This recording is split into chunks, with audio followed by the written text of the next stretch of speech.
Choosing your medical specialty is one of the biggest decisions you'll ever make in your career. You'll be doing that job for at least 30 years. So making the right call can save you years of frustration and even burnout. Most people say just follow your passion. And sure, if you know what that is. But what if you're undecided or you have narrowed it down to a few options but you can't choose?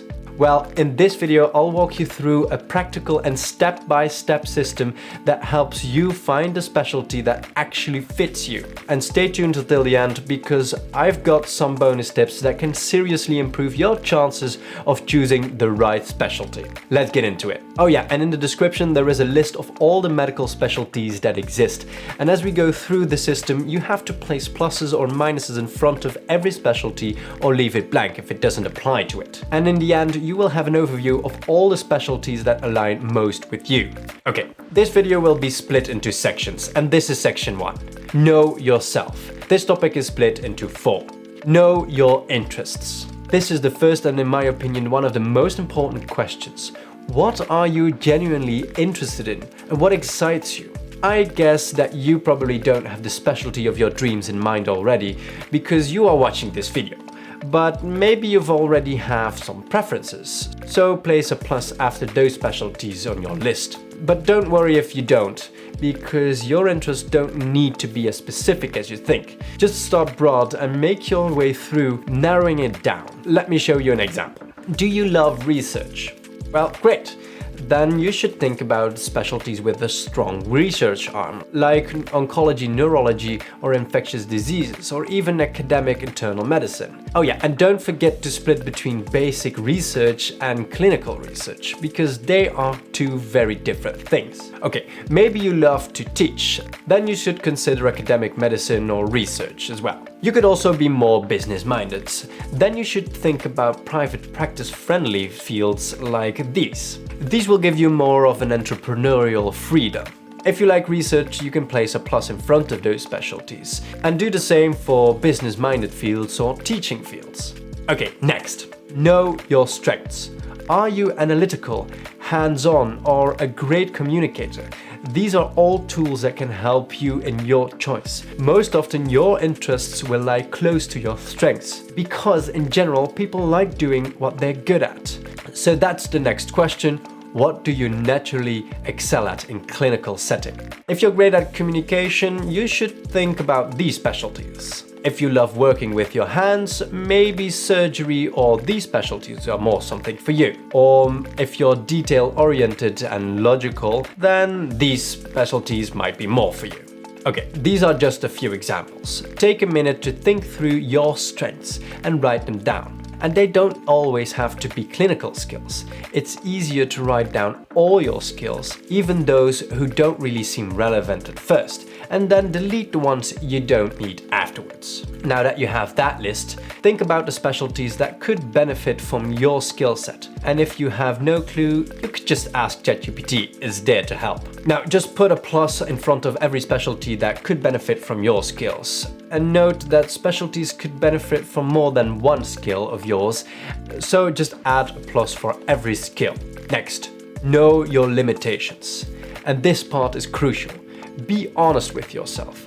If you barely made it through med school, hyper-competitive specialties like neurosurgery or dermatology might not be realistic. And that's okay. It's not a weakness, it's self-awareness. Also think about stress tolerance. If high pressure and split-second decisions drains you, maybe you should skip trauma, surgery and ICU. This isn't about proving yourself. It is about finding a specialty where you can thrive and not just survive. So ask yourself, what drains me? What are my weaknesses? Here again, make a list of all these weaknesses and ask ChatGPT what specialties might not be for you. And here is a list of things that could potentially set you back.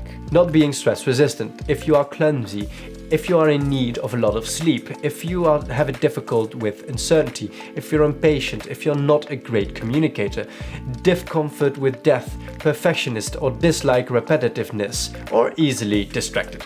And now just write a minus in front of every specialty that might not be for you. We have already approached the second section of this video, work-life balance. There is a global shift happening of people realizing that there is more to life than just medicine or work. So ask yourself, what kind of lifestyle would you want? Would you like a 9-to-5 job and have a lot of time for social life and friends? Or do you prefer to pursue your passion even if it takes you 16 hours a day? If you like more 9-to-5 specialties, these are ones that you could pursue. If you're okay with working long hours, then you could also pursue these specialties. Every other specialty is somewhere in between, but keep in mind not only the time you spend in the hospital is important, but also your on-call days. But more on that later. You can choose to place a plus in front of every 9-to-5 if that is important to you, or you can choose to put a minus in front of every specialty with the longest hours, if that bothers you. If not, just skip it overall. Next, residency length. This category also falls together with the previous one. Some residencies are 3 years and more straightforward, others can take 5 to 7 years, including fellowships. Not only will it take you longer, but it will also delay you from earning the big bucks. In general, you can say that the longer your residency, the more money you will earn later on. But keep in mind that is not always the case. Here are some residencies that are shorter and more predictable. And here are the longer ones. Shorter residencies mean that you will start earning and living more in control sooner, but also that often results in lower paying jobs. But more on money later in this video. So add a plus if you like shorter residencies and add a minus if you don't like the long ones. Or leave it blank if you don't care. On-call frequencies. Being on call makes your life less stable and less plannable. It breaks the cycle of an already intense life. During your on-call days, you will probably not catch a lot of sleep, making the rest of the time you work harder and potentially less enjoyable. If you like straightforward hours, you should choose specialties with less on-call days, because some specialties have almost no emergencies, which make it that these specialties don't have much on-call days. Think of specialties like these. Other specialties are just loaded with night shifts and unpredictable on-call hours. Here is a list. All other specialties lie somewhere in between, not the most and not the least on-call days. But keep in mind, this also depends on your hospital and the country that you're in. Alright, next, surgery or non-surgical or hybrid. Do you like the OR or do you like anatomy? Then surgery might be something you should pursue. If not, then non-surgical specialties will suit you better. But there are also some hybrid options like ENT or OB-GYN. But not being in an OR doesn't mean you will not be able to do a lot of procedures. Even there is a lot of variety. Things like emergency medicine and anesthesiology have more procedures than specialties like psychiatry.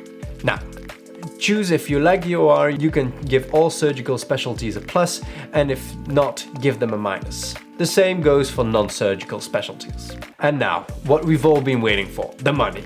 Okay, this is a very loaded topic with a lot of haters and a lot of lovers. People say that you should not choose a specialty based on money. You need to do medicine for the patient. And I totally agree. Oh yeah, and by the way, more on patients and patient outcomes later in this video. Anyways, money. Money should not be the primary or even the secondary motivator to choose a specialty, but you should also take money into consideration for choosing a specialty. However, as a doctor you will earn more than enough money regardless of what specialty you choose. But there is still a great difference in salary. In general, lower paying fields include these. And higher paying fields include these. If it matters to you, you can give the lower paying jobs a minus and the higher paying jobs a plus. Leave it blank if you don't care. And that brings us to a whole new section of the video, the patients. Wow, we're actually getting quite close to the bonus part right now, so keep watching. Patient interaction. Are you someone who likes patient interaction or totally not? It does not say anything about having colleagues or not, but in general you can say that there is almost no patient contact in specialties like this. And there is limited patient contact in specialties like this. And there is a lot of patient contact in specialties like this. You can choose to give a plus to the specialties with your preferred amount of patient contact. Alright, the types of patients. What kind of patients do you want to work with? Kids, elderly, pregnant patients, critically ill patients? Think about them and write them down. Is there a group of patients you don't want to work with? And do the same. So here are the specialties with kids, pediatrics and ENT, specialties with elderly, and the rest of the specialties will have a mix of patients, with most of them being adults. And don't forget to give them a plus or even a minus if you do want to work with someone or don't want to work with a patient group. Outcomes matter. Can you handle seeing terminal illnesses? Are you okay with being the bearer of bad news frequently?